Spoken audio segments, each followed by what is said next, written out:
Hello बच्चों, बहुत स्वागत है आपका इस प्यारे से खूबसूरत चैनल डेयरिंग टू स्कॉलर्स पर। और हम पढ़ रहे हैं chapter surface areas and volumes. और इस चैप्टर में आज हम पढ़ेंगे conversion of solids from one shape to another, यानी कि सॉलिड को एक शेप से दूसरी शेप में बदलना है। कैसे बदलना है? पिघला के बदलना है, मेल्ट करके बदलना है। जैसे कि आप वैक्स को मेल्ट कर सकते हो, आप मेटल को मेल्ट करके कोई भी शेप दे सकते हो।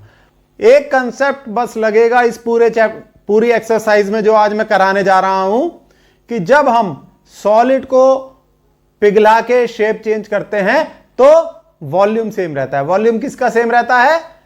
सॉलिड की इनिशियल शेप और सॉलिड की फाइनल शेप का वॉल्यूम सेम रहता है।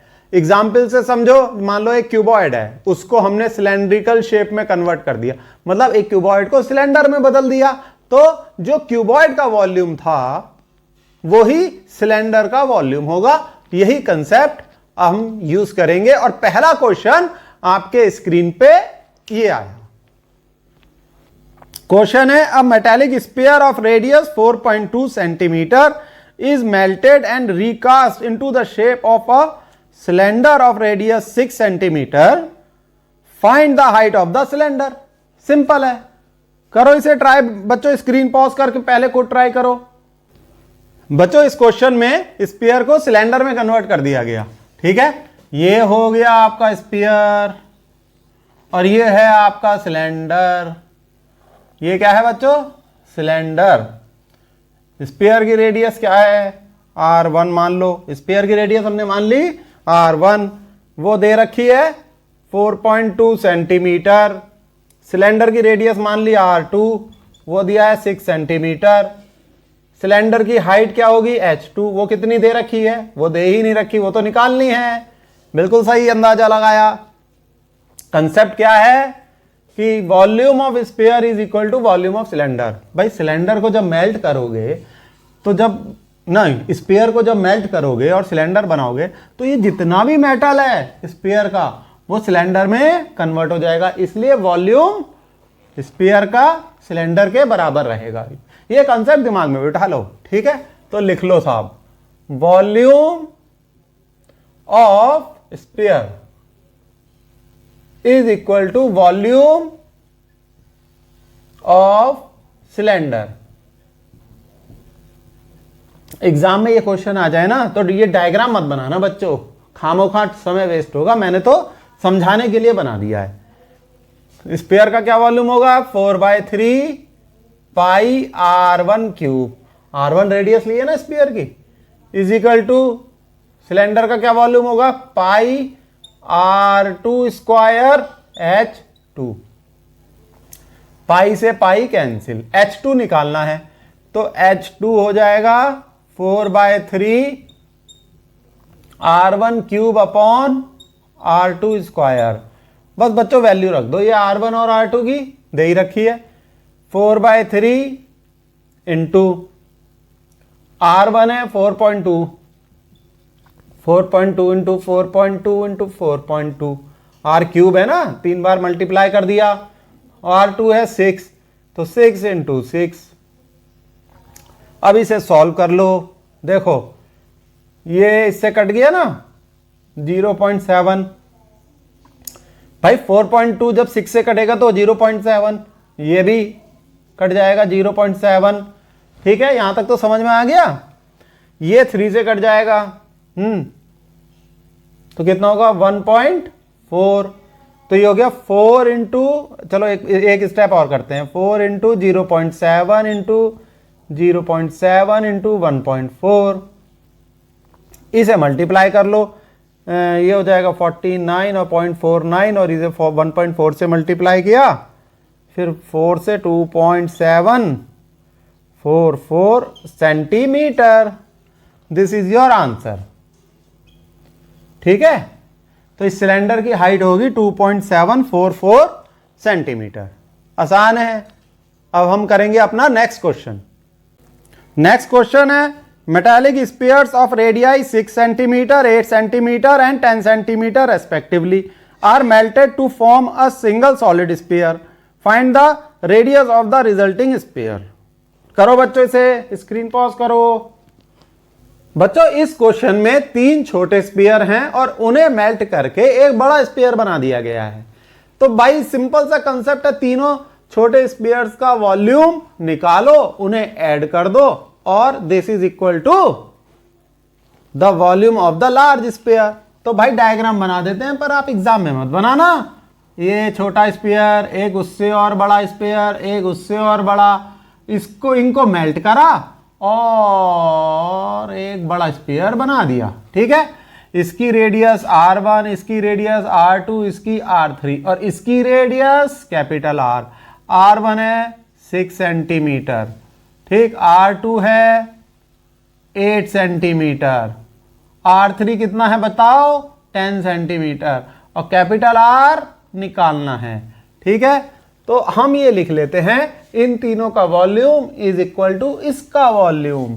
तो लिखो volume of 3 small spheres is equal to volume of large sphere. Simple सा कंसेप्ट है, क्या है, सिंपल सा कंसेप्ट है। और वॉल्यूम क्या होगा 3 स्मॉल स्फीयर्स का, उनको जोड़ेंगे हम, तो 4/3 pi R1 cube plus 4/3 pi R2 cube plus 4/3 pi R3 cube is equal to 4/3 pi R cube. तो अब ऐसा करते हैं, वैल्यू रख लेते हैं 4/3 पाई R1 क्या है साहब, 6 का क्यूब प्लस 4/3 पाई R2 क्या है 8 का क्यूब प्लस 4/3 पाई R3 क्या है 10, तो ये हो जाएगा 10 का cube is equal to 4/3 pi R cube. अब देखो इसको सॉल्व करो, 6 6 जा 36 इंटू 6, फिर 4 से मल्टीप्लाई करो, 864/3 पाई प्लस ये इसको करोगे 8 8 जा 64 और फिर उसको करोगे 4 से, इस तरीके से 8 से और मल्टीप्लाई किया 2048/3 पाई। ठीक है, प्लस ये कितना हो जाएगा 10 का क्यूब 1000, 4 से मल्टीप्लाई करो 4000/3 पाई। ठीक है, ये तो लेफ्ट हैंड साइड हो गई, is equal to 4/3 pi capital R cube. अब थोड़ा सा नीचे लिख लेंगे। अब आप एक काम करो, इनको ऐड कर दो, नीचे तो 3 कॉमन होगा ही, और जब आप इसे ऐड करोगे 6 9 और 1 2 6912 pi is equal to 4/3 pi R cube. निकालना क्या है कैपिटल R। अब ये कैंसिल, ये pi cancel, 3 cancel, 3 cancel, this implies that R cube is equal to 6912 आया है भाई, 6912/4।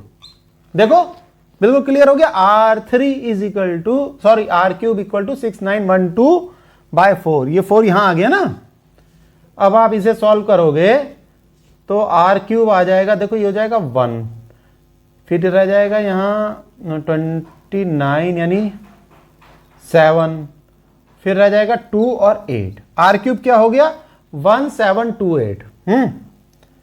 तो यहां तक तो हो गया क्लियर। अब देखो यहां मैं एक छोटा सा डब्बा बना दे रहा हूं, R क्यूब इक्वल टू 1728 होता है 12 का क्यूब। क्या होता है बच्चों 12 का क्यूब, तो R हो जाएगा आपका 12 centimetre. This is your answer. इस बड़े स्फीयर की रेडियस क्या होगी 12 सेंटीमीटर। तो आप आंसर में लिख भी सकते हो कि radius of the large sphere is 12 centimetre. इतना शो कर दो बहुत है। अब करते हैं नेक्स्ट क्वेश्चन। नेक्स्ट क्वेश्चन है, a 20 meter deep well with diameter 7 meter is dug and the earth from digging is evenly spread out to form a platform 22 meter by 14 meter. Find the height of the platform. ठीक है बच्चों, करो इसे, pause the screen. बच्चों इस question में आपको सिर्फ क्वेश्चन की लैंग्वेज को समझना है।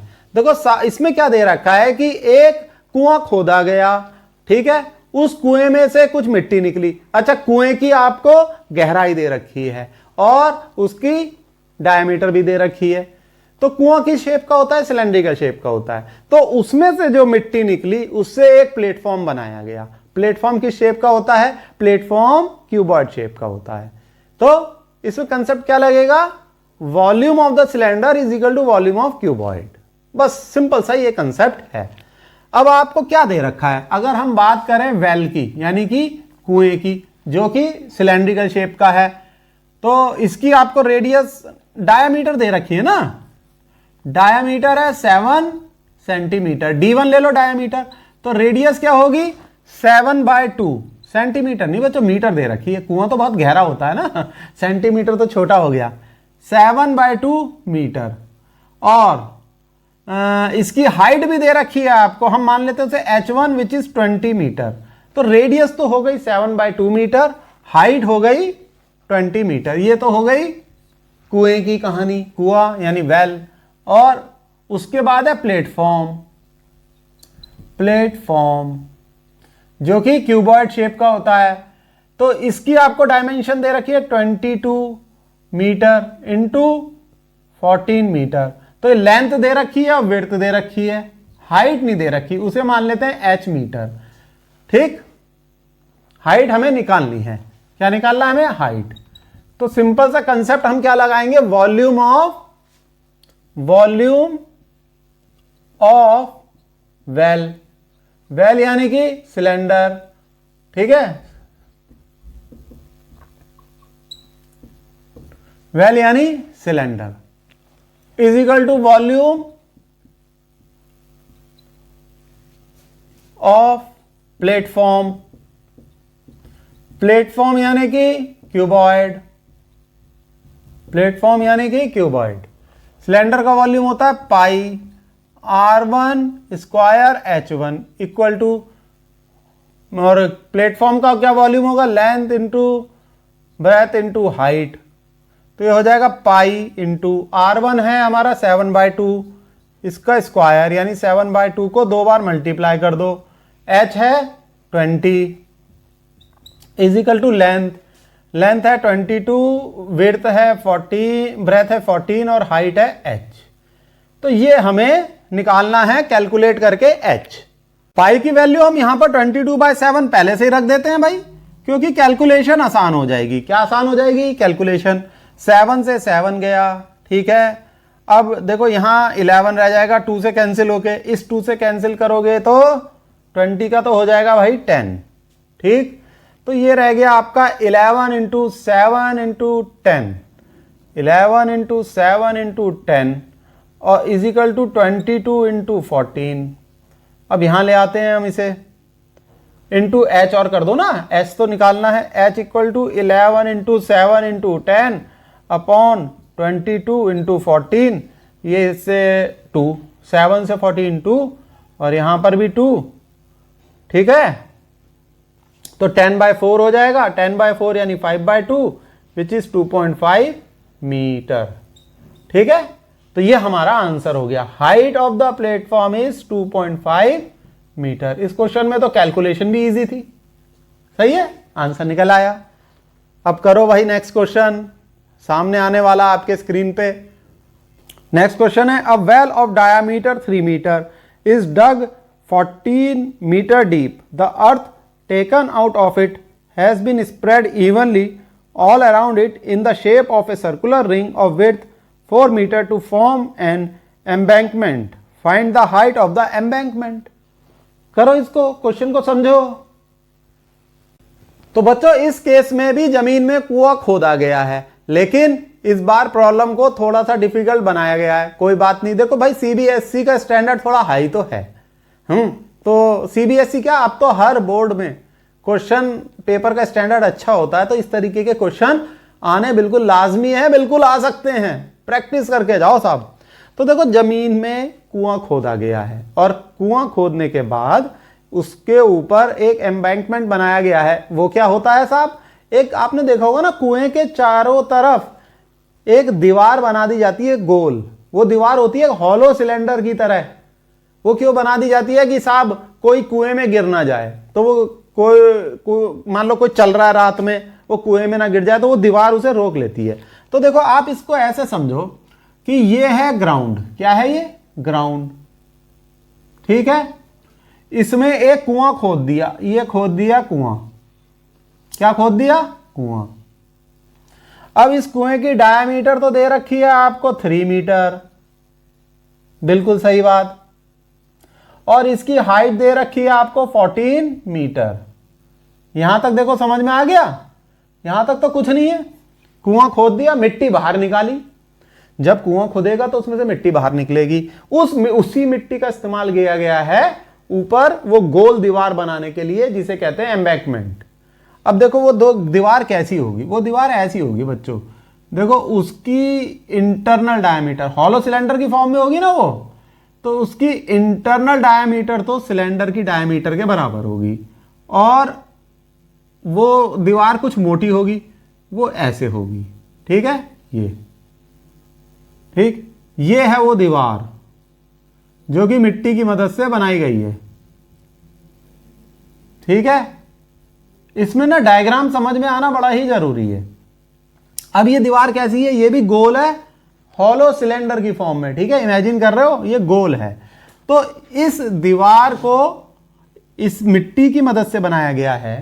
ठीक, तो वॉल्यूम ऑफ दिस सिलेंडर या volume of this well is equal to volume of this hollow cylinder. ऊपर का ये छोटा सा हॉलो सिलेंडर है, उसके वॉल्यूम इस सिलेंडर के वॉल्यूम के बराबर होगा, मतलब कुएं के वॉल्यूम के बराबर। इसकी हाइट हमसे पूछी गई है, h इज द हाइट। अब इसकी जो इंटरनल डायमीटर है वो है 3 मीटर। सही है, वो कुएं के बराबर ही होगी। अब ये इसका दे रखा हमें, इसकी थिकनेस दे रखी है हमें कितनी? 4। ये काफी लंबी चौड़ी दीवार बना दी साहब इन्होंने। तो चलो हमारा ये डायग्राम थोड़ा सा ना छोटा बन गया बच्चों, ला इसे सही कर लेते हैं। देखो इसे सही कर लेते हैं, एग्जाम में आप सही से बनाना। इसे सही कर लेते हैं। तो ये जो है इतनी चौड़ी दीवार होगी बच्चों, जरा कुछ ज्यादा ही नहीं चलो कोई बात नहीं, इनकी इच्छा है भाई, जितनी चौड़ी दीवार बनाना चाहे बना लें। ठीक है, ये है हमारा ग्राउंड। बहुत इत्मीनान से समझो इस क्वेश्चन को, कोई जल्दबाजी नहीं मत करना। ठीक है, और बोर्ड पे ध्यान देना। ये है वो चबूतरा। तो इसका क्या अर्थ हुआ? या तो ये रस्सी से पानी खींचेंगे या इस पे चढ़ के पानी खींचेंगे। ऐसे बहुत से कुएं आपने देखे होंगे, कभी किसी मंदिर में या कहीं गांव में जाके देखना, इसी तरीके का कुआं होता है। तो ये इसकी इंटरनल रेडियस तो 3 मीटर है, ये हो गई 4 मीटर। ठीक है, अब आपको ये प्रॉब्लम सॉल्व करनी है और आपको हाइट निकालनी है। ये दिस इज द हाइट। ठीक है, यहां तक आपको प्रॉब्लम समझ में आ गई होगी बच्चों। इस साइड से भी ये 4 मीटर होगी। ठीक है, अब ये देखो, ये हॉलो सिलेंडर है जिसकी इंटरनल डायमीटर तो है 3 मीटर और एक्सटर्नल आउटर डायमीटर कितनी है? 4 + 4 + 3 कितना हो गया? 11 मीटर। सही है, अब हम डायमेंशंस लिख लेते हैं। ठीक है, ये है वेल। तो अगर हम डायमेंशंस लिखें, पहला तो लिखो वेल जो कि सिलेंड्रिकल शेप की है। तो इस केस में रेडियस तो आपको दे रखी है 3/2। ठीक, 3/2 या मीटर, अभी ऐसे लिख लो 3/2 मीटर। डायमीटर 3 है तो रेडियस 3/2, इसे 1 ले लो। और हाइट क्या दे रखी है? h1 14 metre. ठीक, सब इस केस में ना डायमेंशन लिखनी इंपॉर्टेंट है बच्चों। और उसके बाद ये हमारा ऊपर का पोर्शन एम्बैंकमेंट। ये कैसा है बच्चों? Hollow cylinder, hollow cylinder. अब हॉलो सिलेंडर की हाइट आपको निकालनी है, इसे H2 ले लो, ठीक। इसकी इंटरनल रेडियस या इंटरनल रेडियस R2 ले लो, ये है 3/2, समझ गए ना? इंटरनल रेडियस क्या होगी? 3/2। और एक्सटर्नल रेडियस R3 ले लो। एक्सटर्नल रेडियस ये डायमीटर है विच इज 11 मीटर, तो रेडियस हो गई 11/2 मीटर। देखो बच्चों आ गई ना बात समझ में? Internal radius 3/2 meter, external radius 11/2 meter. अब कंसेप्ट हमारा वही लगेगा, volume of this well means volume of cylinder is equal to volume of this hollow cylinder. भाई वो इसलिए कि इसमें से जो मिट्टी निकली उससे ये दीवार बना दी गई जो कि हॉलो सिलेंडर की फॉर्म में है। तो हम ये लिख लेते हैं volume of well mean cylinder is equal to volume of embankment means hollow cylinder, hollow cylinder. बस यही कंसेप्ट है। अब हमें फॉर्मूला लगाना है, तो volume of the well pi R1 square H1, ठीक है, हमने डायमेंशंस निकाली ली है। Volume of embankment means hollow cylinder. अब हॉलो सिलेंडर का क्या वॉल्यूम होगा? एक तो ये आउटर का वॉल्यूम माइनस इनर का वॉल्यूम, ठीक है, आउटर रिंग का वॉल्यूम माइनस इनर रिंग का। तो पाई आउटर का रेडियस क्या है? R3 स्क्वायर H हमें निकालना है, H सेम रहेगा, ठीक, माइनस पाई इनर सिलेंडर का, इसका वॉल्यूम क्या होगा? R2 square into H। देखो बच्चों ये बात समझ में आई या नहीं? हॉलो सिलेंडर का क्या वॉल्यूम होता है? उसकी आउटर रेडियस हमें पता होनी चाहिए और इनर रेडियस पता होनी चाहिए, वो हमें पता है। आउटर रेडियस है 11/2, इनर रेडियस है 3/2, ठीक। तो आउटर रिंग का वॉल्यूम माइनस इनर रिंग का volume, that is the volume of hollow cylinder, ठीक है। यही तो होता है। अगर याद नहीं है तो ये चीज याद भी रखना, वैसे आप कंसेप्ट भी समझ गए हो, ठीक। तो अब हम इसमें वैल्यू रखेंगे, देखो पाई इंटू R1 है 3/2 इंटू 3/2, ठीक है, 2 बार मल्टीप्लाई करेंगे ना, इंटू H1 है 14 is equal to pi R3 वो है 11/2 इंटू 11/2 इंटू H हमें निकालना है, ठीक है, माइनस पाई R2 है 3/2 इंटू 3/2 इंटू H। देखो बच्चों ये इक्वेशन बनी है, हमें सब पता है, पाई कैंसिल हो जाएगा और H निकल के आ जाएगा। अब इसे सॉल्व करेंगे बच्चों। ये हम हाइट H लेके चल रहे हैं, यहां पर हमने H रखा है, तो यहां हमने H2 ले लिया था, ये 2 हटा दो। जो हाइट हमें निकालनी है उसे हमने H लिया है, बस यही छोटा सा एरर था, ये 2 हटा दो। तो अब ऐसे देखो कैसे निकलेगा। देखो पाई तो हम कर देते हैं बेझिझक कैंसिल, तो ये हो जाएगा आपका, ऐसे कर लो 3 3 जा 9 इंटू 14/2 या 14/4 इक्वल टू, ठीक है। तो ये हो जाएगा आपका 11 होता 121/4 इंटू H माइनस, इसे सॉल्व करोगे 9/4 इंटू H। अब ये 4 कैंसिल हो जाएगा, ठीक है। तो ये हो गया आपका 9 into 14 equal to 121 minus 9 into H, ठीक है।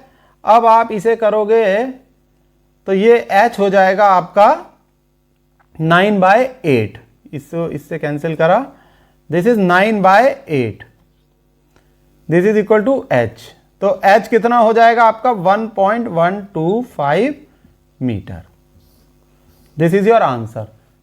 काफी ऊंचा चबूतरा है, 1.125 मीटर। मतलब वो चबूतरा ऐसे बनाया जाता है कि भाई बच्चे उस कुएं के अंदर गिर ना जाएं। ठीक, दिस इज योर आंसर।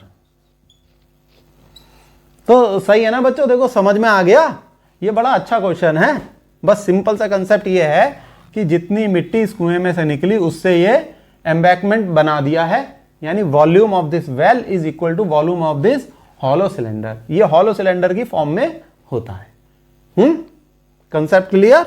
ठीक है, इसे नोट डाउन कर लो बच्चों, अच्छा क्वेश्चन है। अब हम अपना नेक्स्ट क्वेश्चन करते हैं। नेक्स्ट क्वेश्चन है a container shaped like a right circular cylinder having diameter 12 centimetre and height 15 centimetre is full of ice cream. The ice cream is to be filled into cones of height 12 centimeter and diameter 6 centimeter, having a hemispherical shape on the top. Find the number of such cones which can be filled with ice cream. बच्चों इस question में एक cylindrical container है और उस cylindrical container में क्या भरा हुआ है? आइसक्रीम भरी हुई है। तो पहली बात तो ये, जो सिलेंड्रिकल कंटेनर का वॉल्यूम है this is equal to volume of ice cream. ठीक है, तो हम बना लेते हैं एक सिलेंड्रिकल कंटेनर। ये है हमारा सिलेंड्रिकल कंटेनर। ठीक है, और इसकी हाइट दे रखी है हमें 15 सेंटीमीटर। कितनी? 15 सेंटीमीटर। और क्या दे रखा है बताओ? इसकी डायामीटर दे रखी है 12 सेंटीमीटर।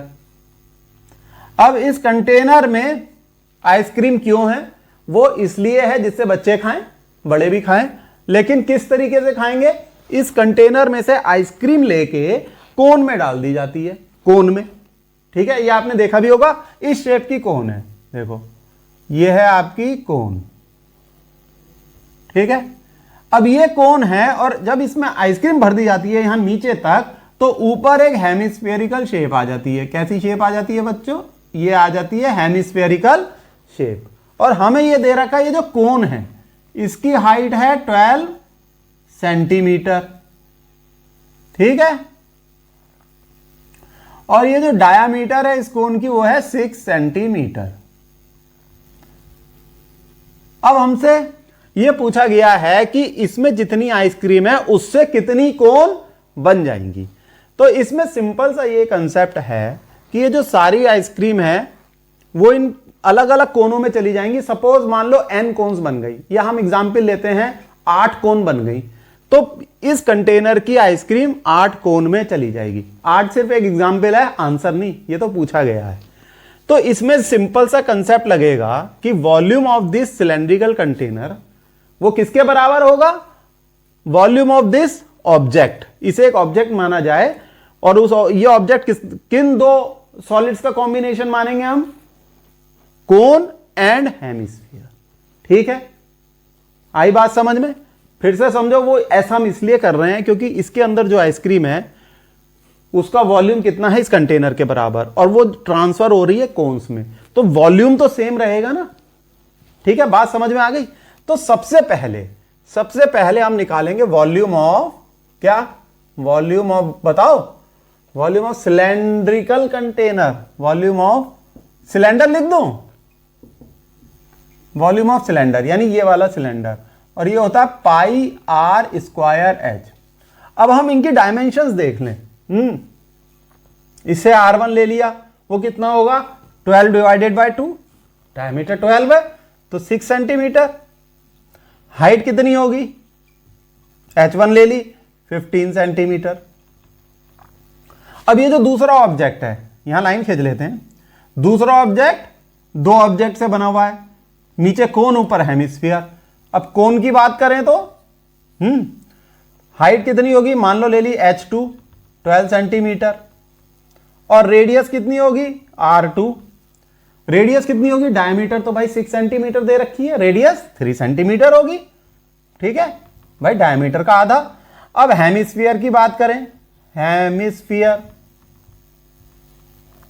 HEMIS हेमिस्फीयर, तो हेमिस्फीयर में सिर्फ एक डायमेंशन इंपॉर्टेंट होती है, वो उसकी होती है रेडियस। तो इसकी रेडियस कितनी है? इसकी रेडियस है 6 डिवाइडेड बाय 2 यानी 3 सेंटीमीटर। इसे हम ले लेते हैं R3 विच इज 3 सेंटीमीटर। अब हमारे पास सारी डायमेंशंस आ गई। सबसे पहले हम निकालेंगे वॉल्यूम ऑफ सिलेंडर, ठीक, pi r square h, this is equal to 22/7, pi ले लिया हमने, इंटू आर। अच्छा R1 लेके चल रहे हैं ना हम, तो R1 और ये H1, तो R है 6, 2 बार मल्टीप्लाई करोगे, इंटू H1 है 15, 2 बार क्यों मल्टीप्लाई किया पता है ना, R स्क्वायर है तो 6 इंटू 6 ही तो होगा। अब हम इसे कैलकुलेट कर लेंगे, हमारे पास आ जाएगा वॉल्यूम ऑफ सिलेंडर। तो इसे कैलकुलेट कर लेंगे तो 6 इंटू 6 इज 36, 22 से मल्टीप्लाई करेंगे, फिर 15 है तो 11880 और नीचे रहेगा 7/7, यूनिट क्या होगी? Centimetre cube. तो ये हमने निकाल लिया इस सिलेंडर का वॉल्यूम, यानी ये उस आइसक्रीम का वॉल्यूम है जो इस सिलेंडर के अंदर है। अब हम क्या करेंगे साहब, ये जो कोन फिल्ड विद आइसक्रीम, यानी ये जो आइसक्रीम से भरी हुई कोन है, इसका वॉल्यूम निकाल लेंगे। पहले एक का निकालेंगे, ठीक, निकालो volume of cone filled with क्या? आइसक्रीम। अब ये कैसे निकलेगा? ये होगा वॉल्यूम ऑफ कोन, ठीक है, इस नीचे वाली कोन का volume plus volume of hemisphere, ठीक है, ऊपर ये हेमिस्फीयर है ना, उसको ऐड कर दिया, वॉल्यूम ऑफ हेमिस्फीयर। देखो बच्चों मैं आगे से हट रहा हूं, दिख रहा है क्लियर? ठीक है। कोन का वॉल्यूम क्या होता है? 1/3 पाई आर स्क्वायर एच। यहां हम लेकर चल रहे हैं R2 और H2, तो 1/3 पाई R2 स्क्वायर H2, ये तो भैया वॉल्यूम ऑफ कोन हो गया, प्लस वॉल्यूम ऑफ हेमिस्फीयर क्या होता है? 2/3 पाई आर क्यूब, तो ये हो जाएगा 2/3 पाई आर क्यूब, यहां R3 लेके चल रहे हैं तो R3 का क्यूब, ठीक है। अब इसमें R2, H2 और R3 की वैल्यू रख दो, तो वैल्यू रख देते हैं साहब, this is equal to 1/3 into pi रख दो 22/7 इंटू R2 क्या है? R2 क्या है? 3, तो 3 स्क्वायर, ऐसे लिख दो भाई 3 स्क्वायर, प्लस H2 है 12, नहीं प्लस नहीं है बच्चों, मल्टीप्लाई है, इंटू 12 प्लस 2/3 इंटू पाई को रख दो 22/7 इंटू R3 क्या है? 3, तो ये हो गया R3 का 3 का क्यूब, ठीक है बच्चों। ऐसा हो जाता है, ऐसा हो जाता है, लेकिन गलती पकड़ में आ जाती है तो फिर गलती नहीं होती, क्वेश्चन का आंसर फाइनली सही निकलता है।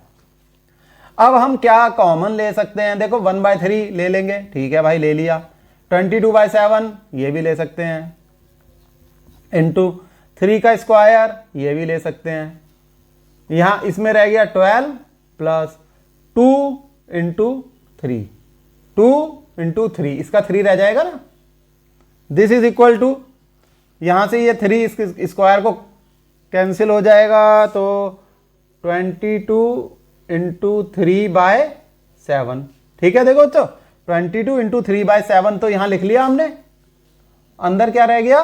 देखो ये 12 प्लस 6 यानी 18, तो डायरेक्टली 18 से मल्टीप्लाई कर देते हैं, क्यों कर दें मल्टीप्लाई? कर दीजिए सर,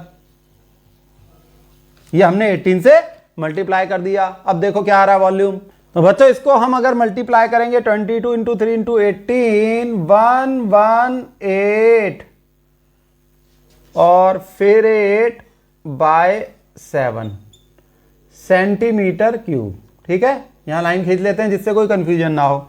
तो ये आया volume of 1 cone filled with ice cream, इसका वॉल्यूम आ गया। अब हमें ये निकालना है ऐसी कितनी कोन्स हैं, ऐसी कितनी कोन्स हैं। तो ये बहुत थोड़ा सा रह गया है ये क्वेश्चन, और अभी तक आपने इस क्वेश्चन की खूबसूरती को समझ लिया होगा। क्या समझा आपने? देखो ये आ रहा है 1188/7 और ये आ रहा है 11880/7, ठीक है। अब देखो मान लो there are n cones, there are n cones formed, यानी कि 8 कोन्स बन गए आइसक्रीम की। तो इसका मतलब क्या हुआ, n इंटू दिस, ये एक का वॉल्यूम है तो n का वॉल्यूम कितना होगा, n into this equal to this total volume जो कि आइसक्रीम का है। It means n into 1188/7 equal to 11880/7, ठीक। तो देखो 7 से 7 कैंसिल हो गया, तो n आया 11880/1188 विच इज इक्वल टू 10, ठीक है। बिल्कुल क्लियर हो गया। तो ऐसी कितनी कोन बन जाएंगी बच्चों इस सिलेंडर की आइसक्रीम से, टोटल 10 कोन्स बन जाएंगी। आ गई बात समझ में। चलो इस क्वेश्चन को देखो आप, और इसे आप कॉपी कर सकते हो, कंसेप्चुअल क्वेश्चन है बच्चों। नेक्स्ट क्वेश्चन है, how many silver coins 1.75 centimetre in diameter end of thickness 2 mm must be melted to form a cuboid of dimension 5.5 centimetre into 10 centimetre into 3.5 centimetre. करो इसे बच्चों स्क्रीन पॉज करके। बच्चों इस question में कुछ चांदी के सिक्कों को पिघला के एक क्यूबॉइड बनाया जा रहा है, ठीक है। चांदी के सिक्के किस शेप के होते हैं, सिलेंडर की शेप के होते हैं। तो जब हम उन्हें पिघलाएंगे और एक क्यूबॉइड बनाएंगे तो हमसे यह पूछा गया है कि कितने चांदी के सिक्के हैं जिनको पिघला के एक खास डायमेंशन का क्यूबॉइड बनाया जाएगा, और वो डायमेंशन हमें दे रखी है। तो देखो अगर हम डायग्राम की बात करें तो ये सिक्का है, ये क्या है, एक चांदी का सिक्का है, और इसकी डायमीटर दे रखी है 1.75 सेंटीमीटर, सही है। तो हम लिख लेते हैं साहब, अगर डायमीटर 1.75 है तो रेडियस कितनी होगी, 1.75/2 सेंटीमीटर। इसे R1 ले लो। अब अगर क्या होता है, ये सिलेंड्रिकल शेप का है। जब ये सिलेंड्रिकल शेप का है तो इसकी हाइट क्या है, हाइट है ये, हाइट थिकनेस की फॉर्म में दी गई है, और थिकनेस इसलिए क्योंकि ये बहुत ही पतला होता है। हम इसे हाइट लेके चलेंगे तो वो जो H1 मान लेते हैं सिक्के की हाइट, वो दे रखी है 2 mm, ठीक, mm यानी मिलीमीटर। तो H1 2 मिलीमीटर है, तो हमें इसे सेंटीमीटर में कन्वर्ट करना पड़ेगा क्योंकि बाकी सारी डायमेंशंस भी सेंटीमीटर में। तो हम क्या करेंगे, 10 से डिवाइड कर देंगे, यही तो होता है। This is equal to 2/10 centimeter. तो H1 आपका आ गया 0.2 सेंटीमीटर। तो ये तो इस कॉइन की डायमेंशंस आ गई। अब इस कॉइन को कन्वर्ट कर दिया क्यूबॉइड में। क्यूबॉइड की कुछ इस तरीके की शेप होगी, देखो बच्चों, ये ठीक है, ये दिस इज द क्यूबॉइड, ये बन गया क्यूबॉइड। और क्यूबॉइड की डायमेंशन दे रखी है आपको 5.5 centimetre into 10 centimetre into 3.5 centimetre, ठीक है बच्चों। ये आपको दिख रहा है ना, 5.5 centimetre into 10 centimetre into 3.5 centimetre. ये क्या है, लेंथ, ब्रेथ और ये हाइट। तो इसमें कंसेप्ट यही है कि n कॉइन्स जिन्हें मेल्ट किया गया है और इस क्यूबॉइड में कन्वर्ट किया गया है, तो वॉल्यूम जो n कॉइन्स का होगा वो इस क्यूबॉइड के वॉल्यूम के बराबर होगा, ठीक है। वही कंसेप्ट है जो हम अभी तक यूज करते चले आए हैं।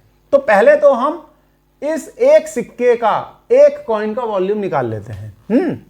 Volume of one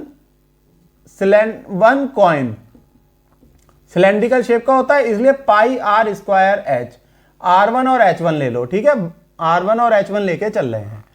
so this is equal to, आप इसे ले लो 22/7 इंटू R1 हो गया 1.75/2 इंटू 1.75/2 इंटू H1 हो गया आपका 0.2। सेंटीमीटर में हमने कन्वर्ट कर लिया।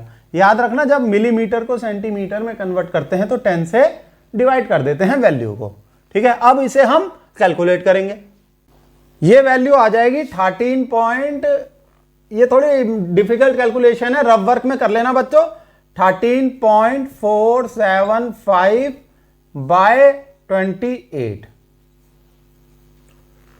13.475 बाय 28 ये आ गया। तो वॉल्यूम की क्या यूनिट होगी? सेंटीमीटर क्यूब, क्योंकि हम हाइट भी सेंटीमीटर में लेके चल रहे हैं और रेडियस भी सेंटीमीटर में ले रहे हैं। अब हम निकाल लेंगे वॉल्यूम ऑफ क्यूबॉइड। ये तो आसान है, दे रखा है, इनका मल्टीप्लाई कर दो। Volume of cuboid,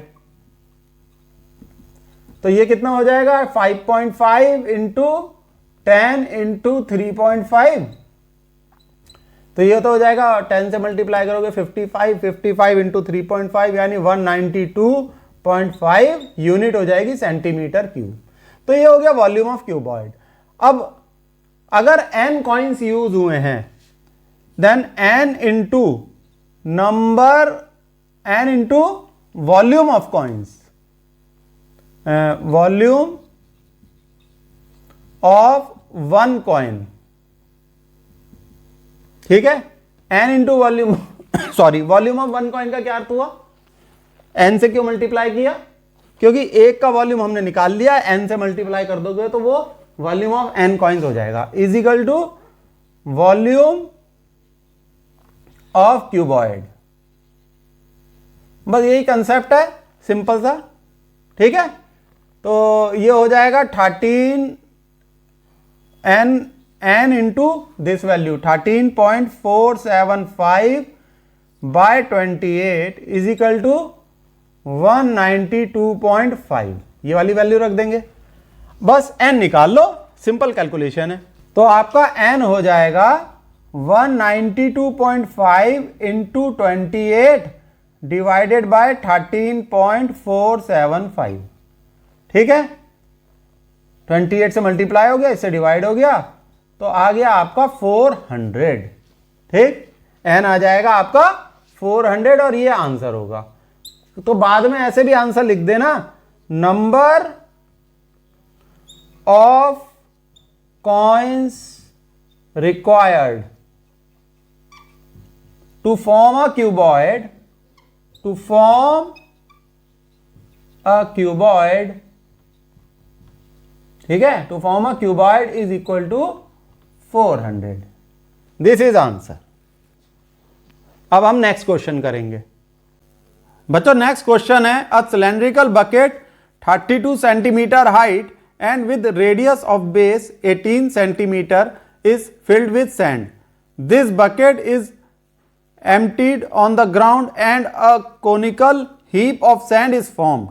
If the height of the conical heap is 24 centimeter, find the radius and slant height of the heap.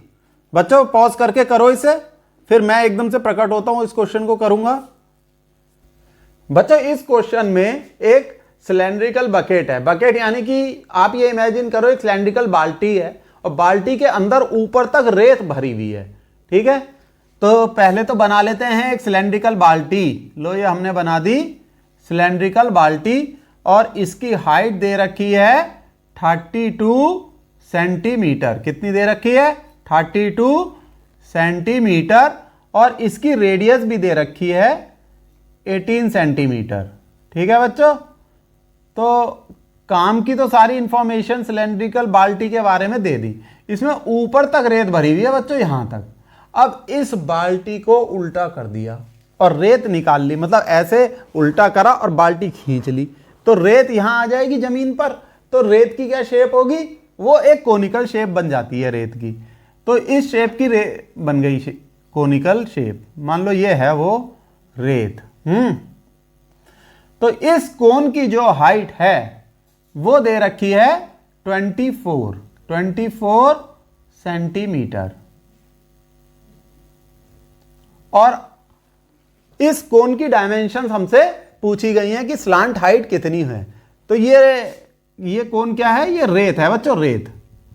तो भाई सिंपल सी बात है कि जो ये वॉल्यूम होगी बकेट की, it is equal to volume of this cone. इस कोन के वॉल्यूम के बराबर होगी, जाहिर सी बात है, क्योंकि आप कोन को एक मटेरियल मान लो जो कि सॉरी, आप सैंड को एक मटेरियल मान लो जो कि इस बाल्टी में भरा हुआ है, राइट। तो उसका वॉल्यूम इसी के बराबर होगा ना, सही है। तो हम क्या कंसेप्ट लगाएंगे, वॉल्यूम ऑफ सिलेंडर, सिलेंडर यानी ये bucket is equal to volume of cone, ठीक है। ये जो कोनिकल रेत का ढेर है इसको हमने लिया है वॉल्यूम ऑफ कोन। अब इसकी सबकी डायमेंशंस तो हमें पता ही है, चलो ऐसे लिख लेते हैं, H1 is equal to 32 centimeter, R1 equal to 18 centimeter. H1 और R1 आप समझ गए, H1 क्या है, height of this bucket, R1 radius of this bucket, और कोन के बारे में क्या दे रखा है, height. So H2 equal to 24 centimeter. तो हमें इसकी स्लांट हाइट निकालनी है, कोई प्रॉब्लम नहीं होगी।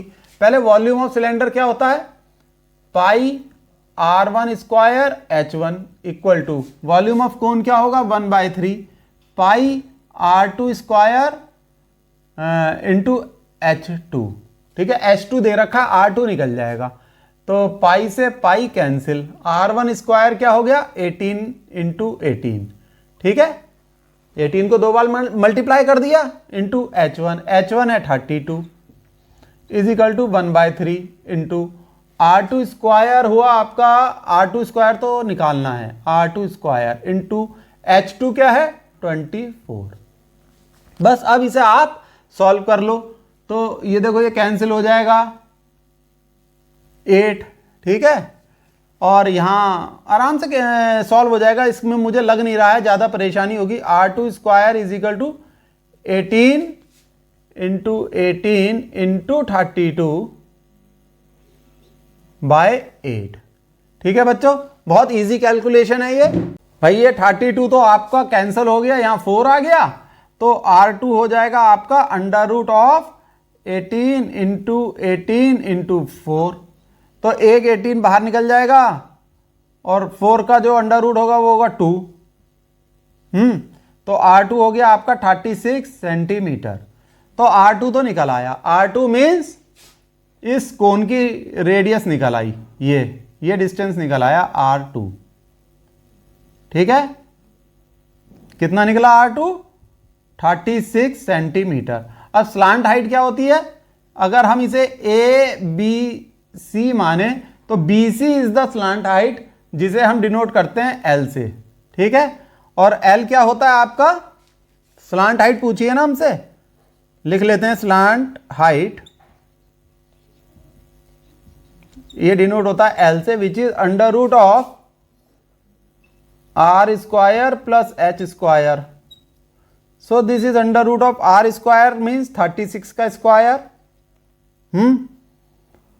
और प्लस H स्क्वायर, H है 24 का स्क्वायर, ठीक है। ये भी कोई डिफिकल्ट कैलकुलेशन नहीं है बच्चों, 36 का स्क्वायर और 24 का स्क्वायर। भाई 36 का स्क्वायर होता है, कितना होता है बताओ, 1296, this is the square of 36, ठीक है बच्चों। यहां से यहां आ गए, प्लस 24 का स्क्वायर होता है 576, ठीक है। कैलकुलेशन हो रही है सही से।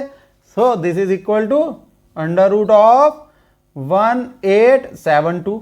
लो मैं आगे से हट गया। अब 1872 को हम लिख सकते हैं under root of 144 into 13, and this is equal to 12 under root 13।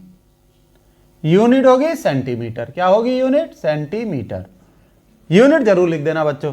देखो 144 का अंडर रूट होगा 12 और 13 को हमने अंडर रूट में रहने दिया। सो this is your answer. Slant height क्या हो गई, यहां लिख लो, स्लांट हाइट कोन की, this is equal to 12 under root 13 centimeter. ये हो गया आंसर। सही है बच्चों, आ गया समझ में। चलो बच्चों नेक्स्ट क्वेश्चन है, a water in a canal 6 meter wide and 1.5 meter deep is flowing with a speed of 10 kilometer per hour. How much area will it irrigate in 30 minutes if 8 centimeter of standing water is needed. ठीक है बच्चों पहले तो इस question में आपको एक question की लैंग्वेज समझनी है कि साहब क्वेश्चन कह रहा है। ठीक है, ये इसको मैं कहूंगा इसका लेवल थोड़ा सा हाई है, इस क्वेश्चन का बहुत थोड़ा सा हाई है, लेकिन इस तरीके के क्वेश्चन हर बोर्ड में आ जाते हैं। महाराष्ट्र बोर्ड हो, CBSE board, UP board, Rajasthan board, हर जगह आ जाते हैं। तो पहले तो आप ये समझो ये क्वेश्चन क्या कह रहा है। एक कैनाल है, ये है कैनाल, होती है ना, वो नहर होती है, ये है आपका कैनाल। ठीक है, इस कैनाल से पानी बह रहा है और वो इस फील्ड में बह रहा है, ये है फील्ड। ठीक है, अब इस कैनाल की डायमेंशंस दे रखी हैं। वो देखो कैनाल का जो है मुंह ऐसे है, इस तरीके का मुंह है, ये मान लो ये है कैनाल का मुंह। ठीक, और इस कैनाल की जो गहराई दे रखी है, नहर की जो गहराई दे रखी है वो दे रखी है 1.5 मीटर। 1.5 मीटर ये जो गहराई है कैनाल की 1.5 मीटर है, और चौड़ाई इसकी दे रखी है 6 मीटर। ये जो चौड़ाई है ये 6 मीटर दे रखी है, यानी कैनाल का मुंह इस तरीके का है। यहां पर एक शटर लगा होता है, उस शटर को ऊपर कर दो तो कैनाल से पानी खेतों में गिर जाता है। और बहुत से ऐसे भी कैनाल होते हैं जहां शटर नहीं होता है और रेगुलर पानी गिरता रहता है, ऐसे भी देखे होंगे आपने गांव में। तो अब इन्होंने दे रखा है जो वाटर बह रहा है, उसकी वाटर के बहने की स्पीड, उसकी गति दे रखी है 10 किलोमीटर पर आवर। ठीक है, तो स्पीड ऑफ वाटर कितनी दे रखी है? Speed of water is equal to 10 kilometer per hour. अच्छा, सारी डायमेंशंस मीटर में हैं तो हम इसे भी मीटर में कन्वर्ट कर देंगे। तो जब हम इसे मीटर में कन्वर्ट करेंगे, ये तो आपको पता है किलोमीटर को जब मीटर में कन्वर्ट करते हैं तो 1000 से मल्टीप्लाई करते हैं, तो ये हो जाएगा 10 इंटू 1000 meter per hour, and this is equal to 10,000 meter per hour. ये स्पीड ऑफ वाटर है। अब बच्चों इसका क्या अर्थ हुआ कि एक घंटे में कितना पानी गिरेगा। ठीक है, इसका ये अर्थ हुआ एक घंटे में 10,000 मीटर वाटर गिरेगा। यानी अगर एक घंटे तक इस कैनाल का मुंह खोल दिया जाए तो ये अगर 10,000 मीटर है, ठीक है, ठीक, ये यहां तक लो फील्ड, ये अगर 10,000 मीटर है तो एक घंटे तक अगर इस कैनाल का शटर ऊपर कर दिया जाए या पानी को अलाउ किया जाए तो इतना पानी, इतनी लेंथ का पानी गिर जाएगा फील्ड में एक घंटे में। समझ गए? तो volume of water in 1 hour कितना होगा भाई? ये तो इसकी लेंथ हो गई और इसका जो मुंह की डायमेंशन है वो 6 और 6 इंटू 1.5 है जो इसकी मुंह की डायमेंशन है। तो कितना वॉल्यूम एक घंटे में गिरेगा? Volume of water flowing in 1 hour, एक घंटे में। तो भाई लेंथ तो इतनी हो गई, ठीक है, 10,000, और ये विड्थ हो गई 6। सही से लिख लेते हैं, जरा गंदा हो गया बोर्ड। और हाइट हो गई 1.5, ये होगा मीटर क्यूब। इतना वॉल्यूम गिर जाएगा एक घंटे में। अब हमसे ये कह रहे हैं कि आधा घंटे में कितना फील्ड का एरिया कवर हो जाएगा अगर हमें जो गहराई चाहिए, कितनी गहराई चाहिए? 8 सेंटीमीटर। पानी जो फील्ड में रुका हुआ होना चाहिए वो 8 सेंटीमीटर हाइट का पानी रुका हुआ होना चाहिए, तभी इरिगेशन सही से हो पाएगा। ठीक है, यहां तक को आपको बात क्लियर हो गई होगी। ठीक है, इतना एक घंटे में पानी गिरेगा। तो 30 मिनट में यानी आधा घंटे में कितना गिरेगा? Volume of water in half hour यानी 30 मिनट, इसका आधा हो जाएगा। ठीक है, ये बात तो एकदम क्लियर है, इसका आधा हो जाएगा बाय 2 मीटर क्यूब। ठीक, स्पष्ट हो गई ये बात। तो आप बात को समझो कि हमसे ये पूछा जा रहा है कि इतना वॉल्यूम ऑफ वाटर मैदान के या खेत के कितने एरिया को कवर कर लेगा, जबकि पानी की जो गहराई है खेत में होनी चाहिए 8 सेंटीमीटर। तो जो हाइट है ये 8 सेंटीमीटर है, इसे हम 8/100 अगर लिखें तो मीटर में कन्वर्ट हो गया ये। ठीक ठीक, सेंटीमीटर को जब मीटर में कन्वर्ट करोगे तो 100 से डिवाइड कर दोगे। भाई हम मीटर में लेके चलेंगे सारी यूनिट। ठीक है, क्यों? क्योंकि कैनाल के जो मुंह हैं यानी कैनाल की जो ये ओपनिंग है इसकी डायमेंशंस मीटर में दे रखी हैं। अब बात पे अपनी पे आ जाते हैं कि this volume is equal to the volume of water in the field, यानी खेत में जो वॉल्यूम है पानी का उसके बराबर ये वॉल्यूम होगा, क्योंकि आधा घंटे में इतना पानी खेत में गया है। ठीक, तो हम ऐसे लिख सकते हैं this is equal to area of field, यानी उतना एरिया जिसमें ये पानी चला गया, इनटू हाइट। हाइट यानी 8/100, क्योंकि वॉल्यूम क्या होता है? Area into height. ठीक, इतने एरिया में चला गया मल्टीप्लाइड बाय हाइट। अब ये एरिया किसी भी शेप का हो सकता है, एग्जैक्ट कोई रेक्टेंगल नहीं होगा, कोई सर्कुलर नहीं होगा, ये एक रैंडम शेप होगी, क्योंकि पानी तो इधर उधर जहां जगह मिलती है अपनी शेप ले लेता है। ठीक है, अब बस यही एरिया हमें निकालना है। तो 100 हम यहां ले जाएंगे, 8 से नीचे डिवाइड कर देंगे, तो ये आपका एरिया ऑफ फील्ड आ जाएगा। एरिया ऑफ फील्ड यही हमसे पूछा जा रहा है, ये हो जाएगा 1000, 10,000 ये लिख लिया, इंटू 6 इंटू 1.5 इंटू 100 यहां ले जाओ, 100 अपॉन 2 इंटू 8 नीचे ले आओ।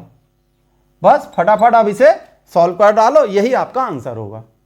तो बच्चों इसको हम ऐसे कैलकुलेट कर सकते हैं, ये कैंसिल हो गया, इधर 3 आ गया और 3 इंटू 1.5 यानी 4.5, फिर ये 10,000 से मल्टीप्लाई करोगे, ये आ जाएगा 45000।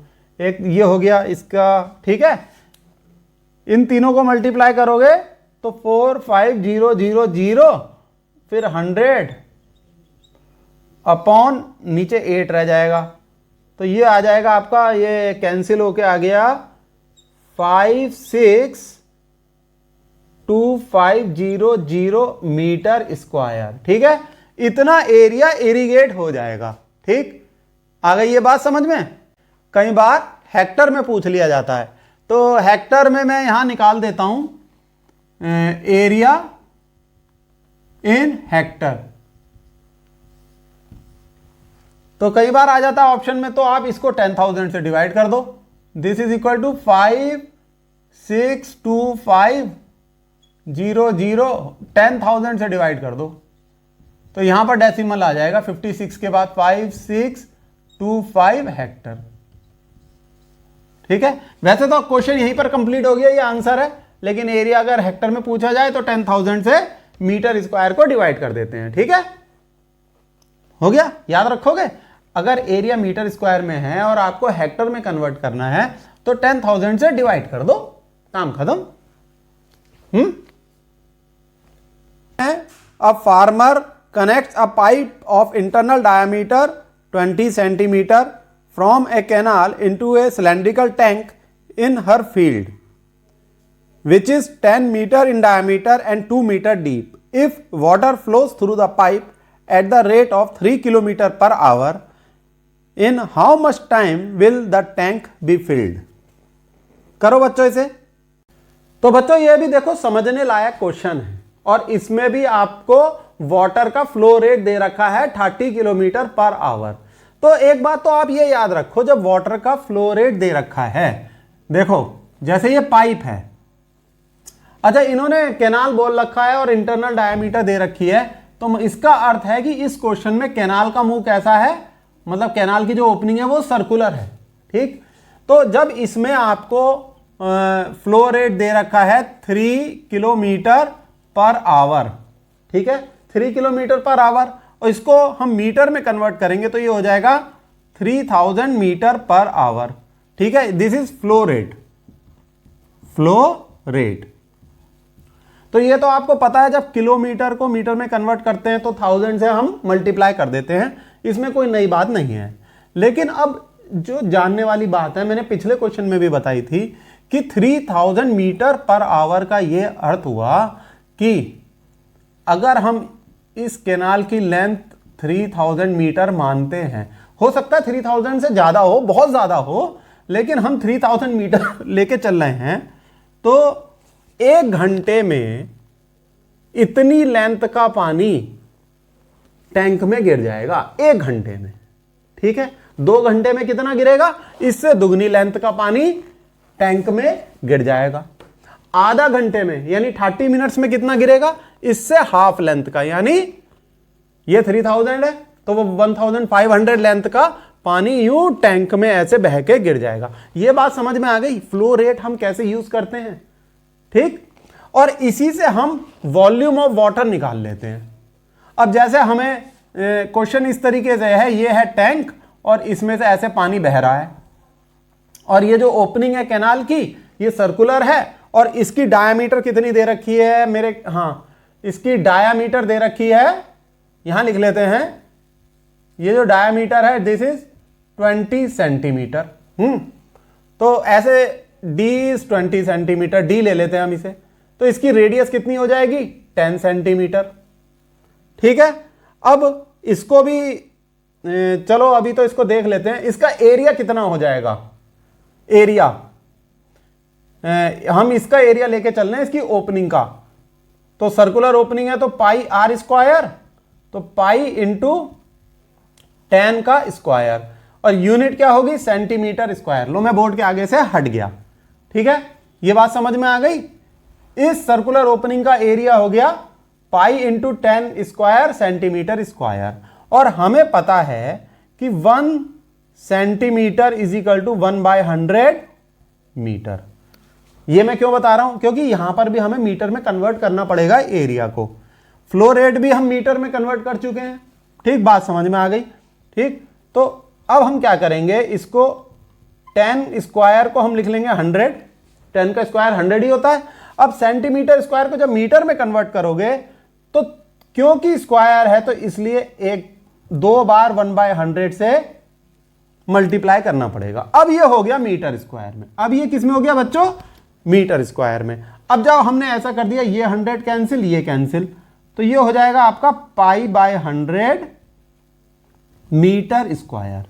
तो ये क्या है आपका π/100 मीटर स्क्वायर, इसे मैं रब कर देता हूं। ये क्या है, एरिया, और किसका एरिया, ये जो कैनाल की सर्कुलर ओपनिंग है इसका एरिया π/100 मीटर स्क्वायर, ये हमने निकाल लिया। और ये हमने क्यों निकाला, अब हमें ये पता लग जाएगा 1 घंटे में कितना पानी इस टैंक में जाएगा। कैसा पता लगेगा साहब, एरिया तो ये है, लेंथ 3000 मीटर है। तो आप ऐसे लिख सकते हो, volume of water, volume of water flowing through the canal in 1 hour, canal in 1 hour, 1 घंटे में कितना वॉल्यूम पानी फ्लो करेगा कैनाल से, उतना ही टैंक में गिरेगा। तो वो क्या हो जाता है, area multiplied by the length of water in 1 hour, जो कि हमने निकाली है 3000। ठीक है, तो आप चाहो तो ऐसे लिख सकते हो, length of water in 1 hour, in 1 hour is equal to 3000। तो बच्चों ये एक कंसेप्ट दिमाग में बिठा लो, फ्लो रेट जो दे रखा है 3000 मीटर पर आवर, इसका मतलब length of water in 1 hour is 3000 meter, इसका ये अर्थ होता है। ठीक है, और इसका हम जो यूज करते हैं वो वॉल्यूम ऑफ वाटर निकालने के लिए करते हैं, which is area into length. तो ये जो हो जाएगा आपका एरिया तो है देखो π/100 मीटर स्क्वायर इंटू लेंथ क्या है 3000 मीटर। अब आप इसे सॉल्व करोगे तो ये कैंसिल हो गया, ये हो जाएगा 30 pi meter cube. 1 meter square ये है, 1 मीटर ये दोनों मल्टीप्लाई होके हो गए मीटर क्यूब। तो बच्चों ये ना कंसेप्ट में फिर से बता रहा हूं, ये ध्यान रखना जब ये आपको फ्लो रेट दे रखा है 3 किलोमीटर पर आवर, पहली बात तो जरा यूनिट कन्वर्जन का ध्यान रखना। यहां हमने मीटर में कर दिया सब कुछ, तो हो गया 3000 मीटर पर आवर। तो इसका अर्थ यह हुआ कि 1 घंटे में जो पानी की लेंथ होगी वो होगी 3000 मीटर। और प्रैक्टिकल मीनिंग क्या हुआ कि 3000 मीटर में जितना पानी आएगा वो 1 घंटे में फ्लो करके इस कैनाल से बाहर निकल जाएगा। बाहर निकल के वो खेतों में जाए, किसी टैंक में जाए, वो एक अलग मुद्दा है। आ गई ना ये बात समझ में? याद रहेगा जीवन भर ये कंसेप्ट? बिल्कुल याद रहेगा सर। तो अब हमें इसका वॉल्यूम निकल गया, पता लग गया। और ये जो वॉल्यूम है, इतना वॉल्यूम ऑफ वाटर 1 घंटे में इस टैंक में चला गया। अब आगे करते हैं। अब हम बात करते हैं देखो बच्चों टैंक की। टैंक की क्या डायमेंशन दे रखी है आपको? ये जो टैंक है ये सिलेंड्रिकल शेप का है। किस शेप का है भाई? सिलेंड्रिकल शेप का है।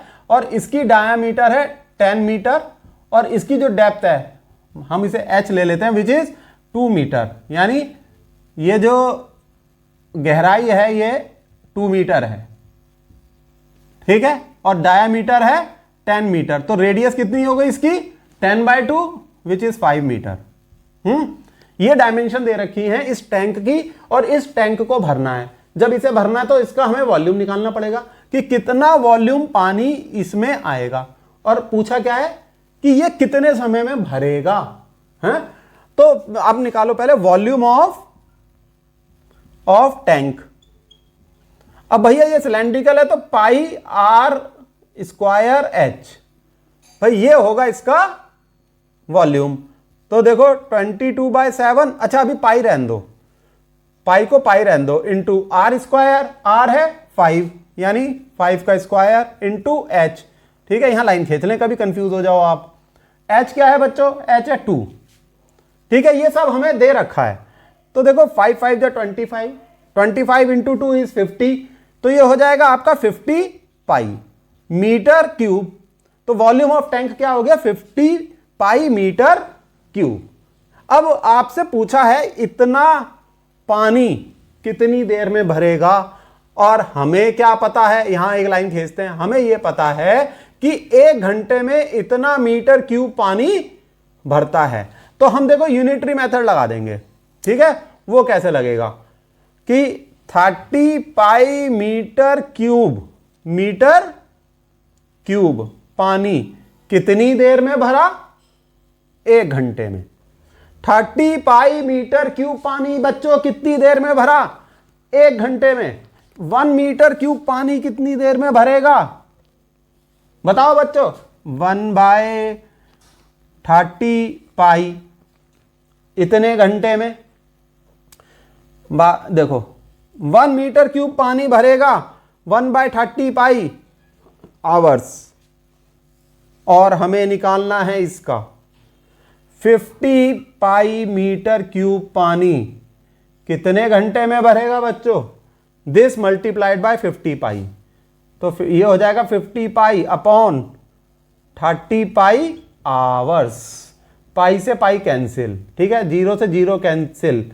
This is equal to 5/3 hours. इतने घंटे में पानी भरेगा, यानी इतने घंटे में ये टैंक पूरी तरीके से भर जाएगा। और इस टैंक का वॉल्यूम क्या है? 50 पाई मीटर क्यूब। इसका क्या अर्थ हुआ? इतना पानी 50 पाई मीटर क्यूब इस टैंक में आएगा इतने समय में, तभी तो भाई टैंक भरेगा। टैंक में कितना पानी भरना है? 50 पाई मीटर क्यूब। लेकिन कई बार आपको आंसर मिनट्स में दे देते हैं, तो आवर को मिनट में कन्वर्ट करना पड़ सकता है। ठीक है, ये रब कर रहा हूं मैं बच्चों, आप इतना नोट कर लो, मैं बोर्ड से हट रहा हूं। तो आपने नोट कर लिया होगा, मैं रब कर देता हूं इसे। ठीक है, ये मैंने इसे क्या कर दिया बच्चों? इसे मैंने रब कर दिया। भाई बोर्ड है ये, इसे तो रब करना ही पड़ता है वरना जगह कैसे बनेगी। तो ये तो वैसे आपका आंसर हो गया बच्चों, this is your answer in terms of hour, घंटे के हिसाब से। अगर हम टाइम की यूनिट लेके चल रहे हैं घंटा, तो अब मिनट्स में कन्वर्ट कर लें इसे, तो आंसर इन मिनट्स बताओ क्या होगा। इसको 60 से मल्टीप्लाई कर दोगे, 5/3 इंटू 60 minutes, this is equal to, ये कट गया, ये 20 इंटू 5 इज 100 मिनट्स। ठीक, तो अगर आपको मान लो ये आंसर मिनट्स में पूछा जाता है then it is 100 minute, otherwise तो आंसर भैया यहां पर ही कंप्लीट हो गया। ठीक है, पूछ लेते हैं कई बार मिनट्स में तो ठीक है बच्चों, तो इस लेक्चर में इतना बहुत है, लेंदी लेक्चर हो गया है। सारे क्वेश्चंस करो, खुद सॉल्व करो। ठीक है, कोई भी डाउट हो मैं अपना नंबर लिख दूं। तो ये मेरा नंबर है, इस पे आप व्हाट्सएप भी कर सकते हो, 8279864116। ठीक है, इस पे आप व्हाट्सएप भी कर सकते हो, और एक टेलीग्राम ग्रुप है, उसका लिंक मैं डिस्क्रिप्शन बॉक्स में दे दूंगा। आप वो ग्रुप ज्वाइन करके अपने डाउट भेज दो। कोई मतलब कोई क्वेश्चन है तो उसकी पिक्चर खींच के भेज दो, या टाइप करके भेज दो, या बोल के भी भेज सकते हो डाउट। ठीक है, मैं डाउट क्लियरिंग सेशंस लेता हूं, उसके वीडियो बनाता हूं। ठीक है, तो उस सेशन में आपका क्वेश्चन मैं रखूंगा। बाय।